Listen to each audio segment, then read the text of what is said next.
Hey everyone, and welcome to this week's project. This week I'm doing another log to bowl, and I hope you watch to the end and see how challenging this one was.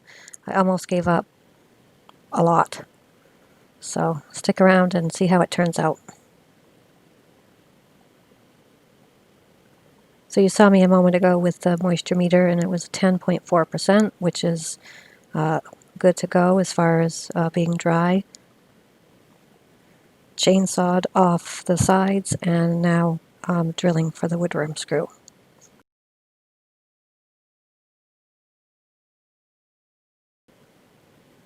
So taking off some of the bark so it doesn't fly off and hit me or hit my hand or my face. Even when you're wearing a face mask, it can be kind of jarring if something flies off and hits you. And you wonder, or at least I do, what your action will be. And with the lathe still turning, that can sometimes be dangerous. So starting off here with the Cotter & Son bowl gouge, and I couldn't get the RPMs up very high on this at all throughout the video. Here I have it at about 550 RPMs, and I'm just trying to get it to round.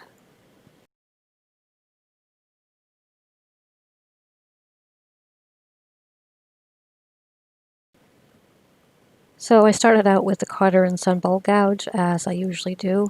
Here I'm switching briefly to the Jimmy Clues hollower, and I'll put a link in the description to Cotter & Sons and also the Jimmy Clues hollower.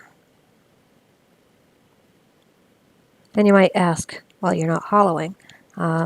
This tool worked good to kind of get a lot of material off at once, and I didn't need to dull my bowl gouge to do so.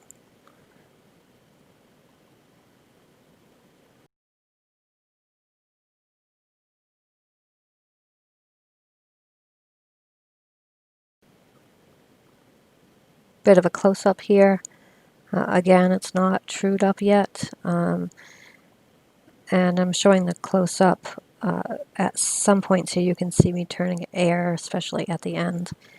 And when you do that, you have to go really slow so you don't push the tool in too far and get cut or caught or hurt yourself.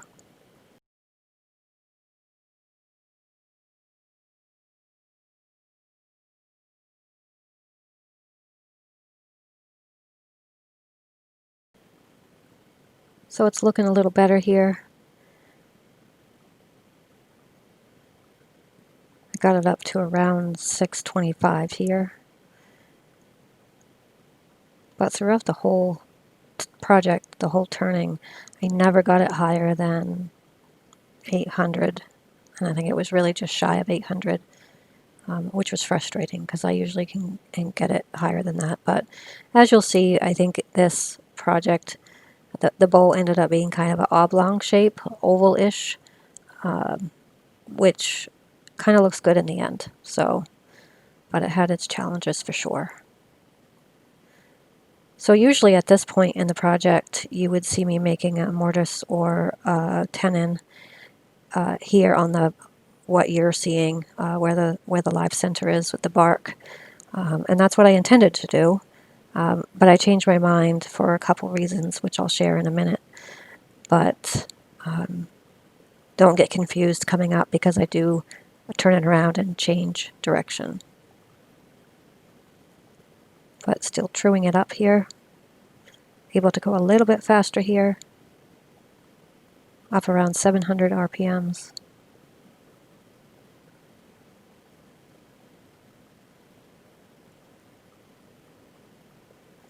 So here it is. I turned it around for a couple of reasons. One, because when I drilled for the woodworm screw, I used the wrong bit and it became a little bit too big, so the hole was kind of making the piece even more out of round, so it was challenging. And two, I decided that I wanted to make a live edge bowl, so I had to turn it around and make the side that you're seeing now the foot or the bottom. I hope that makes sense. But anyway, I just changed my mind. I probably could have finished it the other way safely, but I was getting frustrated at this point and really wanted to just get on with the project and not have to put it aside. Sometimes it's good to be stubborn. And for anyone that's watching that turns or knows anything about turning, please don't hate me in the comments, but I do know that the tool rest here is too low. You see me having it low and sort of turning upward because of the jagged edge of what is going to be the bottom of the bowl. And that's why I'm kind of turning up and keeping my hand out of the way. It's hard to tell really just how jagged it is from the video, I guess, but it was really at around and there was a jagged piece, and I knew if I didn't do something, a clumsy me would cut my hand or something, which may or may not have happened before. May or may not have experience with that.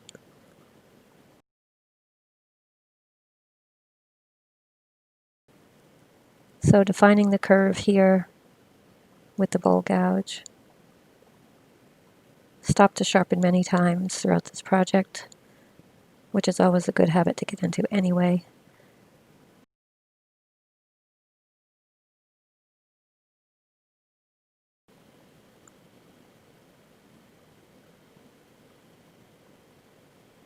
So starting to make the recess or mortise here. And because of the oblong-ish, oval-ish shape, it makes it a little bit more difficult to make that curve around the side and bottom, at least on this piece anyway. And there was a crack kind of through the middle of the bottom, and so I'm going extra slow here because in a moment I'm going to stop and put some CA glue on it. I didn't dare to go very fast, afraid it would split in two. You can see the cracks there. And here I am with the Starbond CA glue. This is a black color in medium thick. There is a link in the description to Starbond if you're interested in getting some of their products. They're really good products. And the accelerator I just sprayed on there makes it really easy not to have to stop too long to fix something. And you can sand it or turn it and get going with the project. Here I've switched to Easy Wood Tool carbide tipped, mainly because I didn't want to dull the Carter and some bowl gouge.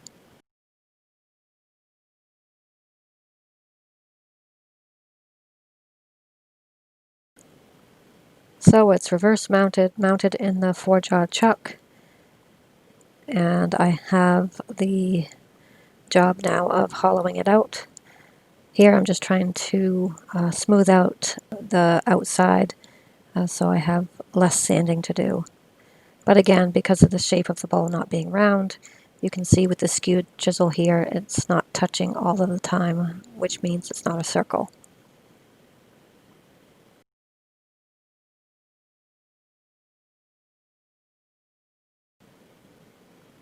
Using the bowl gouge to hollow out the inside of the bowl, as usual. Even here, when it's in semi-round shape, I still couldn't get the lathe up to a very high speed. I might have been at 780 or 90 here, but that was frustrating because I usually can get, over 1,000 or at least 950, which doesn't sound like a big difference, but with a sharp tool and a fast speed, you can hog out some material very, very nice, very fast.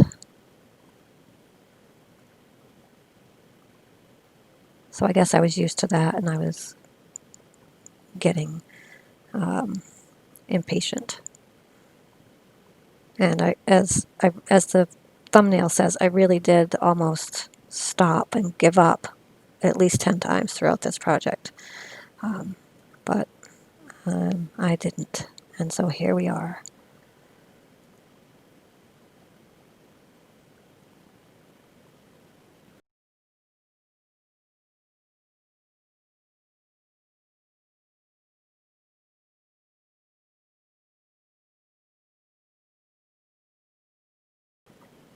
So this is kind of a neat shot because you can see the circle I'm turning with the tool marks, but you can see the cutout from the bark is oval.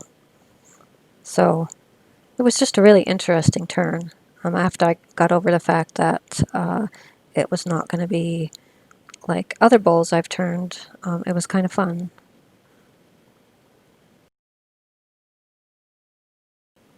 So I have a question for you guys. I've had a couple of comments, well, more than a couple, or questions or private messages about my shop and where I work, etc. If there's interest, I'm happy to do a shop tour. I've had a few people request it. So please let me know in the comments if that's something you're interested in. I don't want to do it if nobody cares about it and you just want to keep seeing turnings. My shop is in my basement and it's grown quite a bit over the past couple of years, which is the time I've been turning. I started out with a Jet 1221 lathe, which was a good lathe, but I quickly outgrew it, and so this is my second lathe. It's a Laguna 1836. Many other shop tools that I have and use that I've expanded upon.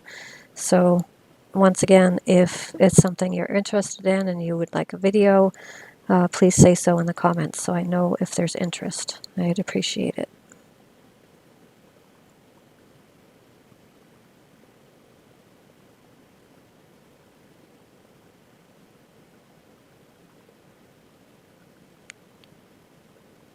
Trying to get to the thickness here, working on getting to the final thickness. This is the bowl gouge again, and really being careful around that corner. And sanding, sanding, and more sanding. There was lots and lots of sanding. There was a combination of hand sanding like this with the lathe on, sanding by hand with the lathe off, as well as some power sanding. I'd say there's well over 2 hours of sanding in total. So sometimes turning bowls or wood or platters or whatever you're making, resin or wood, turning is a test of patience sometimes, and I think sometimes I get impatient, so it's a good exercise for me to exercise patience. Using some denatured alcohol here to clean the surface before applying the final finish, which is Danish oil. This is from Hampshire Sheen. It's a company in the UK. They do have a YouTube page as well. I will link it in the video description, and a website where you can get their products, and they do ship to the US, obviously. I have not been there, but here it is. Here's the final piece. I hope you like it. Let me know in the comments. And as always, thank you very much. Please drop a like if you haven't already. And if you're not subscribed, please subscribe. So until next week, peace out.